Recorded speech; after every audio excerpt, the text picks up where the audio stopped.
Ridho nggak kalian guys kalau Basuki Cahayapurnama dan juga Sherly Coanda digadang-gadang nih mau maju jadi bakal calon presiden dan juga wakil presiden di tahun 2029. Ini lagi rame banget diperbincangkan di Threads dan juga di Instagram. Manifesting paslon Ahok dan Sherly maju Pilpres RI 2029. Kita juga lihat ya track record dari mereka berdua ini yang sangat amazing dan juga problem solving yang luar biasa brilian daripada kedua orang ini. Achievement mereka, prestasi mereka itu benar-benar sangat membanggakan orang-orang Indonesia begitu. Apakah kalian setuju? Kalau kalian setuju haruskah kita manifesting bareng-bareng? Apakah ini merupakan satu harapan baru bagi bangsa Indonesia di tahun 2029? Kalau kalian setuju, kalian bisa komen di bawah guys. Kalau nggak setuju juga, boleh sih kalian mencalonkan mungkin calon-calon dari kalian gitu ya. Orang-orang yang mungkin kalian pikir bakal tepat untuk melayani bangsa Indonesia dan juga rakyat Indonesia di tahun 2029. Misalnya Gubernur Kaltim mungkin. Dan guys, kalau Basuki Cahayapurnama dan juga Sherly Coanda digadang-gadang nih mau maju, jadi bakal... Kalau aku jujur nggak setuju. Karena apa? Baiknya itu ya Pak Ahok itu 2 periode, Bu Sherly 2 periode. Jadi kita dapat kurang lebih berarti berapa? 20 tahun dapat presiden yang benar-benar kerjanya benar-benar ngenah ya. Nah, wakil presidennya tuh bisa tuh nanti kita Bu Risma, terus Bu Susi gitu. Jadi presidennya biar Ahok 2 periode, Bu Sherly 2 periode. Di viral nih di media sosial. Seorang netizen minta Deddy Mulyadi dan Basuki Cahayapurnama atau Ahok agar menjadi presiden dan wakil presiden selanjutnya. Menurutnya, saat ini cuma mereka yang benar-benar jujur, berani, dan peduli sama rakyatnya. Aku pikir-pikir ya pakai otakku yang paling cerdas kalau KDM itu dipasangkan dengan Ahok. Setujulah aku kalau dia presiden dan wakil presiden. Selanjutnya maksud aku kalau perlu sekarang pun tak apa-apalah. Gimana nih Lur? Menurut kalian, setuju atau tidak? Oke, saya sedikit mau menanggapi ya. Pak Ahok itu sosok yang luar biasa. Ibu Sherly juga sosok yang luar biasa. Tetapi menurut saya, bukan berarti saya meragukan mereka. Tetapi saya melihat bahwa kedua figur ini tentunya tidak mudah untuk dipasangkan menjadi capres ataupun cawapres, apalagi terpilih menjadi capres dan cawapres. Sangat sulit sekali dan mungkin ada penolakan di mana-mana. Kalau Indonesia ini masyarakatnya pemikirannya sudah maju seperti di Eropa sana mungkin bisa kali ya. Tapi di negeri kita ini politik identitas itu masih sangat kuat. Pasti nanti ada pihak-pihak tertentu yang memainkan politik identitas ya, yang mulai membeda-bedakan melihat dari sisi agamanya, keturunannya dari mana dan sebagainya. Jadi meskipun figurnya memiliki kemampuan dan berkompeten, tetapi terkadang pengaruh politik identitas masih sangat kuat sekali di negeri kita. Makanya sosok seperti ini akan sangat sulit sekali untuk dipasangkan. Nah, kalau menurut saya idealnya adalah capres kalau bisa adalah Kang Deddy Mulyadi ya. Karena Kang Deddy Mulyadi ini kan masih mayoritas. Ya kita berbicara fair-fair aja ya, kita nggak perlu sembunyi-sembunyi. Mayoritas dan sosoknya juga berkompeten. Jadi menurut saya masih lebih make sense, lebih masuk akal kalau Kang Deddy Mulyadi yang maju sebagai presiden ataupun wakil. Kalau Pak Ahok dan Bu Sherly maju sebagai capres dan cawapres, saya pasti akan milih. Kalau kalian gimana? Milih nggak? Oh, nggak mau karena agamanya non-muslim gitu, nggak mau karena sukunya itu bukan suku Indonesia, nggak. Saya tidak akan memandang persoalan agama, tidak memandang soal suku apa aja. Yang penting kinerjanya. Percuma Muslim, tapi kinerjanya nggak bagus, korupsi, membiarkan rakyat menderita, rakyat kelaparan, rakyat susah, rakyat dijolimi. Percuma, misalnya Jawa. Tapi ya malah merusak tatanan demokrasi Indonesia. Gimana? Atau merusak hukum di MK. Enggak bercanda. Kalau kalian gimana? Milih nggak kira-kira kalau Pak Ahok jadi calon presiden dan Ibu Sherly jadi wakil presiden? Milihlah. Kalau aku milih lah. ya. Apa ya jadinya kalau KDM, Ibu Shirley Chowanda, terus Pak Purbaya, mungkin tambahannya Ahok dijadikan satu untuk memimpin bangsa ini. Gimana tuh ya? Ini hanya obrolan seorang pedagang kaki lima. Ridho nggak kalian guys kalau Basuki Cahayapurnama dan juga Shirley Chowanda digadang-gadang nih mau maju jadi Kalau menurut aku lebih cocok Ibu Shirley jadi presidennya ya, dan Ahok jadi wakilnya. Mungkin itu lebih cocok ya. Kenapa? Karena kita bisa melihat ya, kepemimpinan Ibu Shirley itu benar-benar tak tak tak tak gitu ya. Sedangkan Ahok ini beberapa kali dia tuh blunder juga gitu. Gak tau kenapa secara astrologi si Ahok ini kan show kuda api ya. Kuda api ini berkobar-kobar gitu ya, berkobar-kobar. Dan ada istilah astrologi itu berkata bahwa seseorang dengan show kuda itu tuh sifatnya itu memang persis seperti kuda, perlu ada tuan yang menunggangi gitu. Sehingga itu kalau seseorang dengan show kuda itu tuh lebih cocok sebagai wakil ya, dia akan menjadi wakil yang tangguh. Kita lihat ya, sejarah mencatat bahwa Ahok ketika menjadi wakil gubernur DKI itu benar-benar bekerja dengan maksimal dan menjadi wakil yang bisa dikatakan wakil gubernur terdebes sepanjang sejarah pemerintahan DKI Jakarta ya, bisa kita katakan kayak begitu ya guys ya. Nah, jadi itulah sebabnya kalau menurut aku pribadi sebagai orang yang mengamati astrologi dan juga history gitu ya, daripada kedua calon ini gitu ya, lebih pantas Ibu Shirley kata aku sebagai presiden, calon presiden next tahun berapa sih? 2029 ya. Dan juga Ahok sebagai wakilnya itu mungkin lebih pantas, tapi kita nggak tahu ya yang akan disandingkan gitu ya, calon the best yang akan disandingkan dengan Ibu Shirley Chowanda ini, apakah Ahok, apakah KDM, ataukah Gibran, entahlah siapa yang berhasil meminang Ibu Shirley sebagai pasangan calon presiden ke depannya. Mari kita lihat ya. Masih berapa tahun ya guys ya? Masih 3 tahun lagi. Kita bangga atau kita acungi jempol, kita hormati pemimpin yang non-muslim. Terus terang, kita malu dengan pemimpin yang non-muslim kalau kita bicara agama ya. Seorang Perdana Menteri Belanda 14 tahun jadi Perdana Menteri. Setelah serah jabatan, pulang pakai sepeda pancal. Gak ada pengawal, gak ada yang nganter, pakai sepeda pancal. Mantan Perdana Menteri Belanda. Baru saja serah terima jabatan dari kantor, pulang naik sepeda pancal. Di kita yang beragama Islam, yang kaya dengan dalil ayat Quran dan hadis, 330 triliun entah kemana itu. Kita dapati pemimpin muslim yang amburadul, yang kacau balau, semrawut.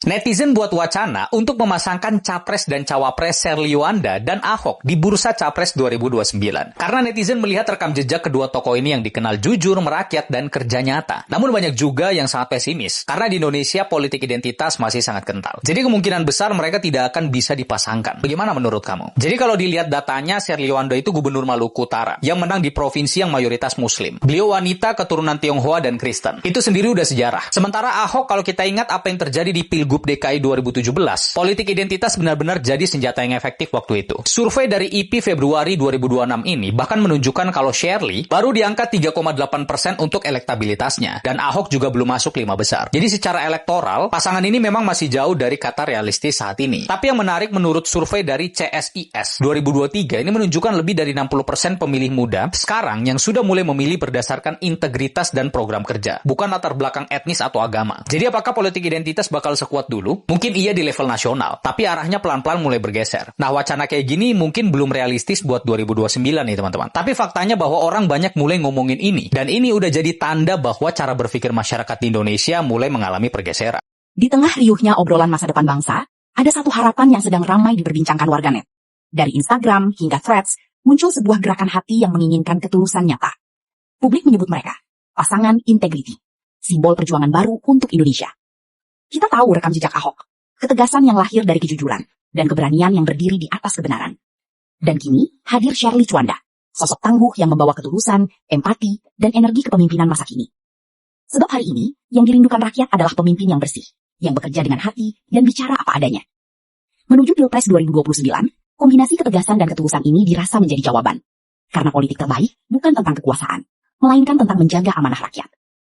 Tantangan ke depan tentu besar. Menjaga komitmen kejujuran butuh nyali yang luar biasa. Namun, ketika kejujuran dan ketulusan bersatu, optimisme baru untuk Indonesia pasti akan terbuka.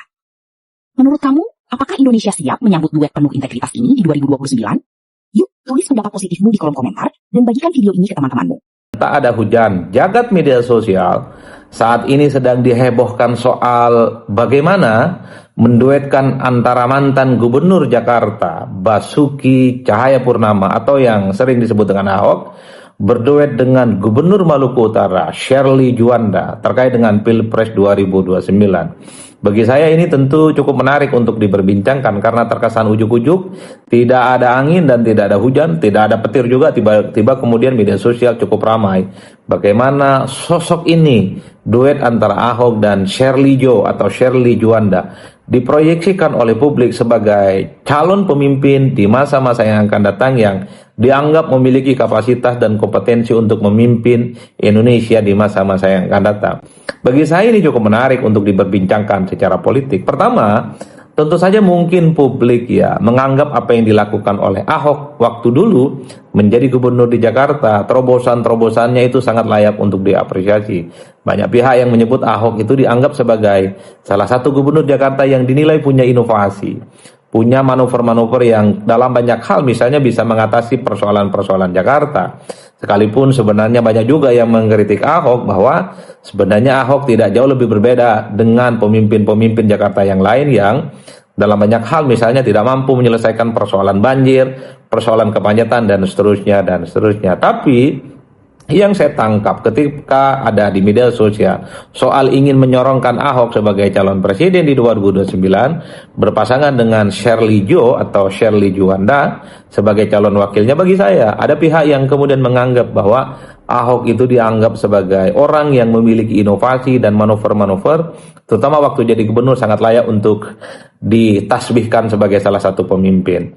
Yang kedua tentu kita tahu bahwa Shirley Jo dianggap sebagai gubernur yang memiliki kinerja, persepsi publik yang cukup positif dan belakangan ini juga sudah menjadi spotlight politik yang terus menjadi percakapan publik. Artinya apa? Kita kalau menggunakan algoritma media sosial, baik Ahok ataupun Shirley Jo itu dikesankan sebagai pemimpin yang punya kapasitas, punya kompetensi, punya rekam jejak, dan seterusnya dan seterusnya. Dan rasa-rasanya kalau dua tokoh ini diproyeksikan sebagai calon pemimpin, sebut saja misalnya di Pilpres 2029, rasa-rasanya cocok karena kedua orang ini, baik Ahok ataupun Shirley Jo, itu dianggap cukup mumpuni untuk menjadi calon pemimpin. Itu yang saya sebut sebagai realitas faktual di media sosial. Betapa ada pihak yang mungkin menganggap Ahok dan Shirley itu adalah memiliki rekam jejak yang sangat layak untuk dipertaruhkan untuk kepemimpinan di masa-masa yang akan datang. Tentu terlepas dari pro dan kontranya.